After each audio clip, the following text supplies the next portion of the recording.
اولئک الذین اشتروا الضلالۃ بالہدی، یہ وہ لوگ ہیں کہ جنہوں نے ہدایت کے عوض گمراہی خرید لی ہے۔ دیکھیے بڑا پیارا انداز ہے یہ۔ ایک شخص کے سامنے دونوں آپشنز تھے، ایک نے گمراہی کو چھوڑا، ہدایت لے لی، چاہے قیمت دینی پڑی، تکلیفیں اٹھانی پڑی، آزمائشوں میں سے گزرنا پڑا، قربانیاں دینی پڑی، ہدایت لی۔ اور ایک شخص نے ہدایت دے کر گمراہی لے لی ہے۔ آسانی تو ہو گئی، فوری تکلیف سے تو بچ گئے، لا الہ الا ولا الہ الا، دونوں طرف سے اپنے آپ کو بچا لیا۔ لیکن حقیقت میں سب سے زیادہ گھاٹے کا سودا یہی ہے۔ اولئک الذین اشتروا الضلالۃ بالہدی، ہدایت دے کر اور ضلالت خرید لی، فما ربحت تجارتہم، تو ان کی تجارت ان کے حق میں ہرگز مفید نہیں ہوئی۔ اب یہاں بھی دیکھیے، را با اور ہے ہا، ربحا، اس کے معنی نفع، صحیح نفع، جائز نفع۔ را با اور وا، ربا، وہ سود، وہ بھی اضافہ ہے، وہ بھی بڑھوتری ہے، لیکن وہ حرام ہے۔ ایک ہے تجارت کے اندر جو نفع ہو جائے وہ ربح ہے، را با اور ہا یہ نفع ہے جو جائز نفع ہے۔ را با اور وا، ربا، یہ کیا ہے؟ یہ سود ہے، یہ حرام ہے۔ را اور با مشترک ہے، آگے ہا، آگے اور با، اس کا فرق ہے۔ فما ربحت تجارتہم وما كانوا مہتدین، ان کی تجارت ان کے حق میں ہرگز مفید نہیں ہوئی اور نہیں ہے اب یہ ہدایت پانے والے۔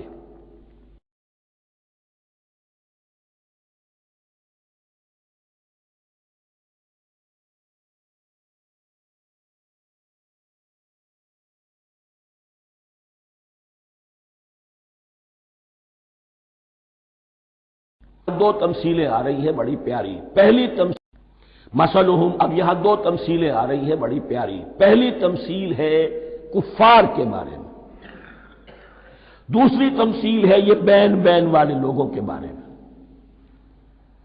پہلوں کے لیے کیا تمثیل ہے؟ مثلہم کمثل الذی استوقد نارا، ان کی مثال اس شخص کی سی ہے جس نے آگ روشن کی۔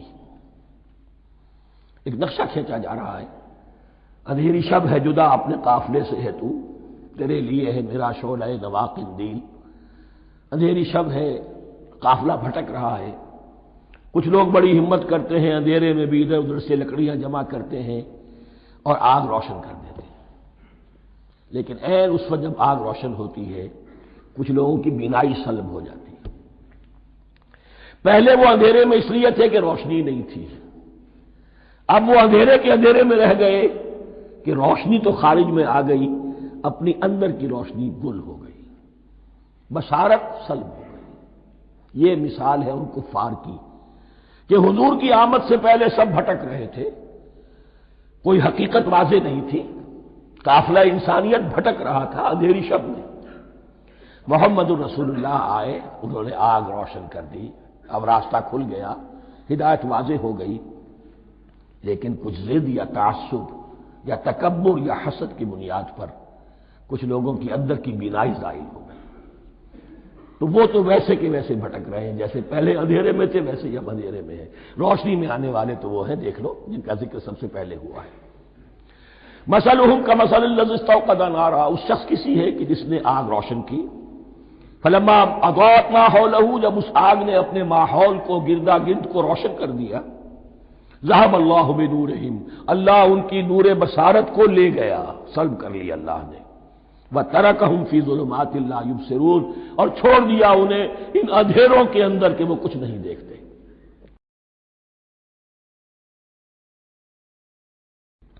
صم بکم عمی فہم لا یرجعون، اسم کہتے ہیں بہرے کو، سم جمع ہے اس کی، سمن۔ اب کمو کہتے ہیں گونگے کو، بکمن اس کی جمع ہے۔ آما کہتے ہیں اندھے کو، عمیٌ اس کی جمع ہے۔ یہ بہرے ہیں، گونگے ہیں، اندھے ہیں، فہم لا یرجعون، اب یہ لوٹنے والے نہیں۔ یہ کون ہے؟ ابو جہل ہے، ابو لہب ہے، ولید بن مغیرہ ہے، عقبہ ابن ابی معیط ہے۔ یہ سب کے سب ابھی زندہ ہے جب یہ آیات نازل ہو رہی ہیں۔ ابھی تو غزوہ بدر ہوگا سن 2 ہجری میں، اور اس میں یہ سب جو ہے واصل جہنم ہوں گے۔ ابھی تک تو ہے نا. یہ لوگ ہو گئے اس کی مثال. مثلهم كمثل الذي استوقد نارا فلما أضاءت ما حوله ذهب الله بنورهم وتركهم في ظلمات لا يبصرون صم بكم عمي فهم لا يرجعون. اب دوسری مثال. او كصيب من السماء، یا بڑی زور کی بارش برس رہی ہے آسمان سے. فيه ظلمات، اس میں اندھیرے بھی ہیں، ورعد اور گرج ہے، وبرق اور بجلی چمک رہی ہے. یجعلون اصابعهم فی اذانهم من الصواعق حذر الموت. کچھ لوگ ہیں کہ جو اپنی انگلیاں اپنے کانوں کے اندر ٹھوسے ہوئے ہیں کہ وہ جو کڑک ہے اس سے ان کی جانیں نہ نکل جائیں، موت نہ آ جائے. کڑکا ایسا ہے کہ اس کڑکے سے بچنے کے لیے اپنی انگلیاں اپنی کانوں میں ٹھوس رکھی ہیں، حذر الموت، موت کے خوف سے. واللہ محیط بالکافرین، اللہ ایسے کافروں کا احاطہ کیے ہوئے ہیں، بچ کر کہاں جائیں گے.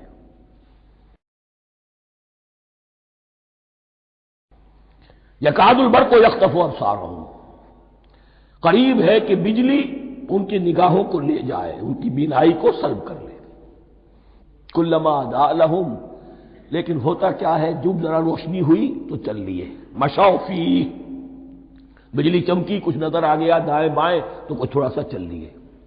وَإِذَا أَظْلَمَ عَلَيْهِمْ، اور جب تاریکی ان پر طاری ہو گئی، قاموا، کھڑے کے کھڑے رہ گئے.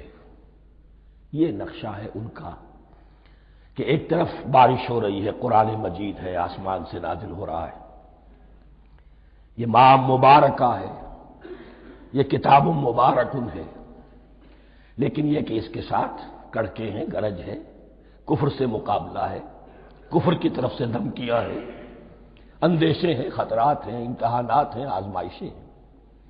ذرا کہیں حالات کچھ بہتر ہوئے، کچھ جسے بریدنگ سپیس کہتے ہیں ملی تو تھوڑا سا چل لیے. ہم بھی مسلمان ہیں، کوئی خاص موقع نہیں ہے، کسی جنگ کے لیے بلایا نہیں جا رہا ہے تو بڑھ چڑھ کے باتیں کر رہے ہیں، اپنے ایمان کا اظہار بھی کر رہے ہیں. جیسے ہی کوئی آزمائش آئی چھٹک کر کھڑے کے کھڑے رہ گئے. وَلَوْ شَاءَ اللَّهُ لَذَهَبَ بِسَمْعِهِمْ وَأَبْصَارِهِمْ، اللہ چاہتا تو ان کی سماعت اور بصارت کو بھی سلب کر لیتا، لیکن اللہ کا قانون یہی ہے، جو جہاں رہنا چاہے اس نے آزادی ارادہ دی ہے انسان کو. تم اگر مومن صادق بن کر رہنا چاہتے ہو اس کو آسان کر دے گا تمہارے لیے.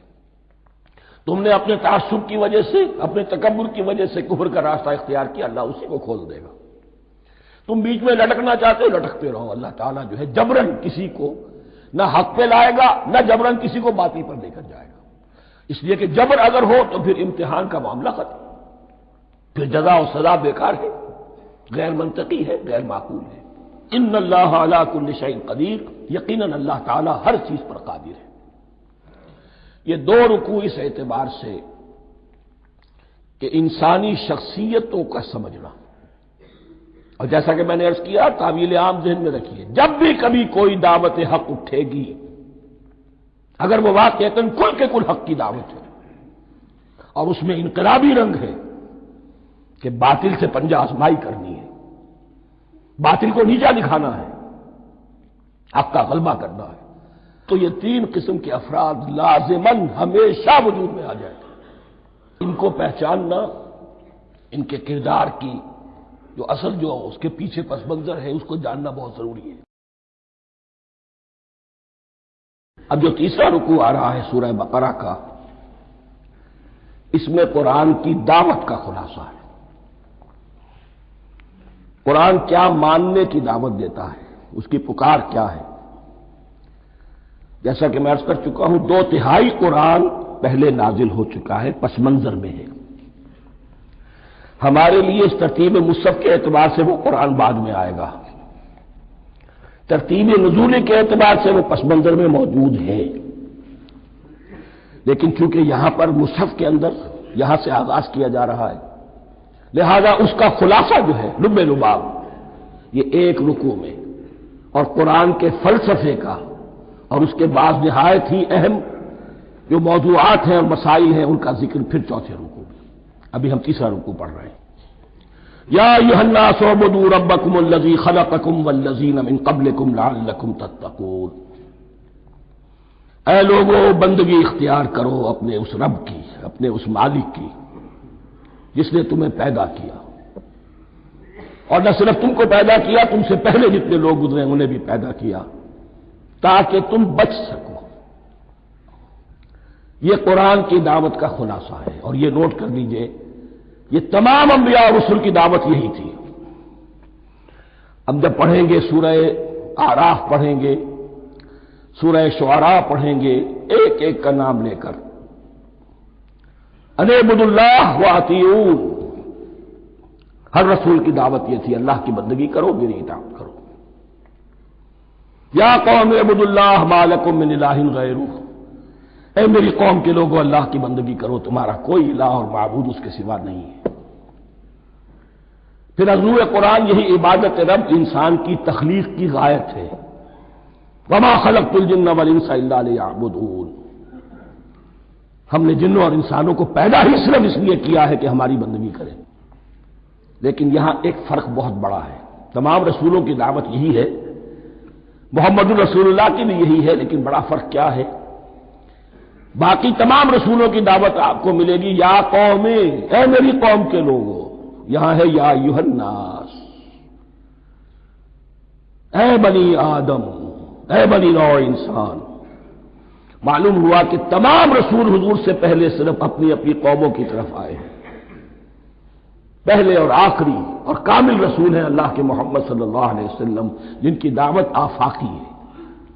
یا ایھا الناس، یا قوم نہیں، یا ایھا الناس اعبدوا ربکم الذی خلقکم والذین من قبلکم۔ اس میں دلیل بھی آ گئی کہ عام طور پر لوگ جو ہے غلط راستے پر اس دلیل سے جمے رہتے ہیں کہ ہمارے آباء و اجداد کا راستہ یہی تھا۔ تو بھائی جیسے تم مخلوق ہو ایسے وہ بھی تو مخلوق تھے، جیسے تم خطا کر سکتے ہو وہ بھی تو خطا کر سکتے تھے۔ لہذا یہ نہ دیکھو کہ آباء و اجداد کا راستہ کیا تھا، دیکھو یہ کہ حق کیا ہے، لعلکم تتقون، تاکہ تم بچ جاؤ، دنیا میں افراط و تفریط کے دھکوں سے بچ جاؤ گے، آخرت میں اللہ کے عذاب سے بچ جاؤ گے۔ ان دونوں سے اگر بچنا ہے تو اللہ کی بندگی کی روش اختیار کرو۔ اچھا کس رب کی؟ الذی جعل لکم الارض فراشا والسماء بناء، جس نے تمہارے لیے زمین کو فرش بنا دیا اور آسمان کو چھت بنا دیا۔ وانزل من السماء ماء، اور آسمان سے پانی برسایا، فاخرج به من الثمرات رزقا لکم، اور پھر اس پانی کے ذریعے سے زمین سے میووں کی شکل میں، پیداوار کی شکل میں تمہارے لیے رزق اگایا۔ فلا تجعلوا للہ اندادا وانتم تعلمون، تو ہرگز نہ اللہ کا مد مقابل کسی کو ٹھہراؤ جانتے بوجھتے۔ وانتم تعلمون کا ایک مطلب یہ بھی ہے کہ تم بھی مانتے ہو کہ اس کائنات کا خالق اللہ کے سوا کوئی نہیں۔ اہل عرب بھی مانتے تھے، جو ان کے دیوی دیوتا تھے وہ سمجھتے تھے کہ یہ اللہ کے اوتار ہیں، یا اللہ کے ہاں بہت یہ پسندیدہ ہیں، اللہ کے محبوب ہیں، اس کے اولیاء ہیں، اس کی بیٹیاں ہیں، لہذا یہ شفاعت کریں گے تو ہمارا بیڑا پار ہو جائے گا، ورنہ خالق وہ مانتے تھے اللہ ایک ہی ہے۔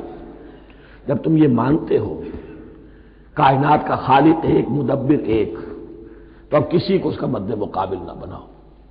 انداز ند کی جمع ہے، لا ضد لہ ولا ند لہ، اللہ کا کوئی مد مقابل نہیں۔ اس میں یہاں تک بات ہے کہ حضور اس درجے، اس توحید کی باریکیوں تک پہنچا کر گئے ہیں اس امت کو کہ کسی صحابی نے ایسے ہی کہہ دیا ما شاء اللہ و ما شئت، جو اللہ چاہے اور جو آپ چاہیں۔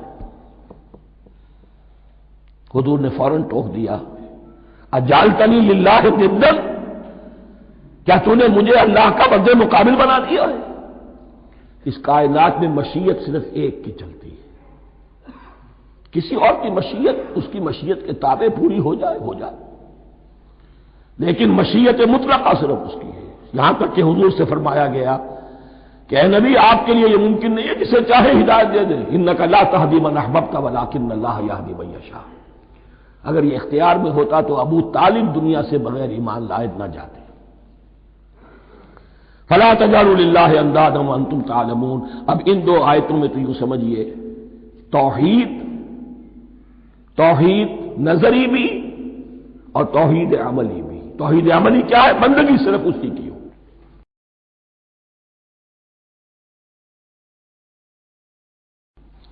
اب آیا ہے رسالت کا معاملہ، وَإِن كُنتُمْ فِي رَيْبٍ مِّمَّا نَزَّلْنَا عَلَىٰ عَبْدِنَا، اگر تمہیں رسالت محمدی پر شک ہے صلی اللہ علیہ وسلم، اس کے کیا معنی ہے؟ کہ تمہیں اس قرآن کے بارے میں شک ہے جو ہم نے اپنے بندے پر نازل کیا ہے۔ اگر ہے شک فی الواقع، وَإِن كُنتُمْ فِي رَيْبٍ، اگر تمہیں واقعتاً شک ہے مما نزلنا علی عبدنا، اس پر جو ہم نے اپنے بندے پر نازل فرمایا ہے، فاتوا بسورۃ من مثلہ، تو لے آؤ اس جیسی ایک ہی صورت۔ یہ ہم کل پوری تفصیل سے دیکھ چکے ہیں کہ برسبیل تنزل یہاں پہنچے ہیں۔ پہلے دو آیتیں میں نے آپ کو سنائی تھی، اس میں پورے قرآن کی مثال لانے کا چیلنج کیا گیا۔ پھر ایک آیت سنائی جس میں 10 صورتیں ہی لے آؤ۔ اب آخری درجے میں ایک صورت ہی بنا لاؤ، اور ایک صورت تو سورۃ العصر کے مساوی بھی ہو سکتی تھی، سورۃ الکوثر کے مساوی بھی ہو سکتی تھی۔ وَادْعُوا شُهَدَاءَكُم مِّن دُونِ اللَّهِ إِن كُنتُمْ صَادِقِينَ، اور بلا لو اپنے سارے مددگاروں کو اللہ کے سوا، جن ہوں انس ہوں، اس لیے کہ قریش کا خیال یہ تھا کہ جو شعراء ہوتے ہیں ان کے پاس جن ہوتے ہیں، وہ جن انہیں سکھاتے ہیں، ورنہ عام آدمی تو یہ شعر نہیں کہہ سکتا۔ تو تمہارا اگر کوئی گمان ہے کوئی جنات سکھانے والے ہیں، کوئی انسان ہے، خطیب ہے، شعراء ہے، ادیب، سب کو جمع کر، ان کنتم صادقین۔ اب یہ ہے بہت ہی، جس کو میں نے کل کہا تھا، آپ کو یاد ہوگا، قرآن کا انداز کیا ہوتا ہے کہ وہ اپنے اندر جھانکنے کی دعوت دیتا ہے۔ یہ گویا کہ آنکھوں میں آنکھیں ڈال کر یہ کہا جا رہا ہے کہ حقیقت میں تمہیں کوئی شک نہیں ہے، یہ تم بات بنا رہے ہو صرف۔ اگر واقعی تم شک ہے تو آؤ میدان میں، حقیقت یہ ہے کہ تمہیں شک نہیں ہے۔ اگر تم سچے ہو فاتوا بسورۃ من مثلہ، تو اس جیسی ایک ہی صورت بنا لاؤ۔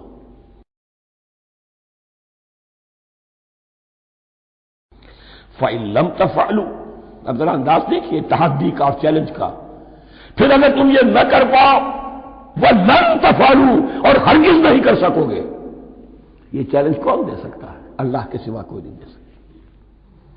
یہ انداز کسی کتاب کا نہیں ہے۔ ذالک الکتاب لا ریب فیہ، یہ کسی کا نہیں ہے۔ فَإِن لَّمْ تَفْعَلُوا وَلَن تَفْعَلُوا، پھر اگر تم نہ کر پاؤ اور تم ہرگز نہیں کر پاؤ گے، فَاتَّقُوا النَّارَ الَّتِي وَقُودُهَا النَّاسُ وَالْحِجَارَةُ، تو ڈرو اس آگ سے جس کا ایندھن بنیں گے انسان اور پتھر۔ اعدت للکافرین، کافروں کے لیے تیار کر لی گئی ہے، بھڑکا دی گئی ہے۔ پتھروں کا ذکر خاص طور پر کیوں ہے؟ دو اس کے امکانات ہیں۔ آپ کو معلوم ہے کہ وہ جو پتھر کا کوئلہ ہوتا ہے اس کی آگ بڑی سخت ہوتی تھی، عام جو ہمارا یہ لکڑی کا کوئلہ ہوتا ہے اس کے مقابلے میں۔ اور دوسرے یہ بھی کہ چونکہ انہوں نے جو معبود تراش رکھے تھے وہ پتھر کے ہوتے تھے، تمہارے ساتھ ہی تمہارے ان معبودوں کو بھی جھونکا جائے گا، وہ بھی جلیں گے، تاکہ تمہاری حسرت کے اندر اضافہ ہو۔ ان سے ہم دعائیں مانگا کرتے تھے، ان کے سامنے ماتھے ٹیکتے تھے، ان کے سامنے ڈنڈوت کرتے تھے، ان کو چڑھاوے چڑھاتے تھے۔ اب یہاں گویا کہ ایمان باللہ توحید، ایمان بالرسالت اور ایمان بالآخرت، فاتقوا النار التي وقودها الناس والحجارة اعدت للكافرين وبشر الذين آمنوا وعملوا الصالحات، اور بشارت دے دیجئے اے نبی ان لوگوں کو کہ جو ایمان لائے اور جنہوں نے نیک عمل کیے، ان لهم جنات تجری من تحتها الانہار، کہ ان کے لیے وہ باغات ہیں کہ جن کے دامن میں ندیاں بہتی ہوں گی۔ لفظی ترجمہ ہوگا جن کے نیچے ندیاں بہتی ہوں گی۔ مراد اس سے کیا ہے؟ عام فطری باغ وہ ہوتے تھے کہ جس میں ذرا اونچائی پر جو ہے درخت لگے ہوئے ہیں اور دامن میں ندی بہ رہی ہے، تو اس سے خود بخود جو ہے وہ اریگیشن، نیچرل اریگیشن ہو رہی ہے، درختوں کے جڑوں تک پانی پہنچ رہا ہے۔ بہرحال ترجمہ آپ لفظی کریں، ان کے نیچے ندیاں بہتی ہوں گی یا یہ کہ جن کے دامن میں ندیاں بہتی ہوں گی۔ کلما رزقوا منها من ثمرۃ رزقا، جب بھی کبھی انہیں دیا جائے گا کوئی پھل رزق کے طور پر کھانے کے لیے جنت میں، قالوا هذا الذي رزقنا من قبل، وہ کہیں گے یہ تو وہی شے ہے جو ہمیں پہلے بھی ملتی تھی۔ اس کا ایک مفہوم یہ ہے یہ جو نزل ہے ابتدائی جو ہے دعوت ہے، ابتدائی ضیافت جو ہوگی اس میں وہی چیزیں کہ جو معروف ہیں، جانی پہچانی ہے۔ یہ رمان، یہ دیکھیے یہ انار آ رہا ہے خوبصورت، یہ انگور ہے خوبصورت، یہ نخیل ہے، یہ نخل ہے، یہ رطب ہے، لیکن ذائقے کے کوئی نسبت و تناسب بھی نہیں ہوگا۔ وہ کہیں گے یہ وہی شے ہے جو ہمیں پہلے ملتی تھی، وہ اتو بھی متشابہ، مشابہ تو ہوگی وہ، لیکن ان کے ذائقے میں زمین و آسمان کا فرق ہوگا۔ اور ایک یہ بھی مفہوم لیا گیا کہ آخرت میں جنت میں بھی وہی میوے ملتے رہیں گے، لیکن ان کا ذائقہ بدلتا رہے گا، شکل وہ ہوگی لیکن ذائقہ وہی رہے گا کہ جس سے انسان کی بھی طبیعت بھر جاتی ہے ایک ہی شے کو کھاتے ہوئے۔ وَلَهُمْ فِيهَا أَزْوَاجٌ مُطَهَّرَةٌ، اور ان کے لیے ہوں گے اس میں بہت ہی پاک باز، نہایت پاک کی ہوئی بیویاں ہوں گی۔ ازواج مطہرۃ وہم فیہا خالدون، اور اس میں رہیں گے ہمیشہ ہمیشہ۔ یہ تو تین جو اصول ہیں دین کے دعوت ایمان، توحید اور رسالت اور معاد، ایمان باللہ، ایمان بالرسول، ایمان بالآخرہ۔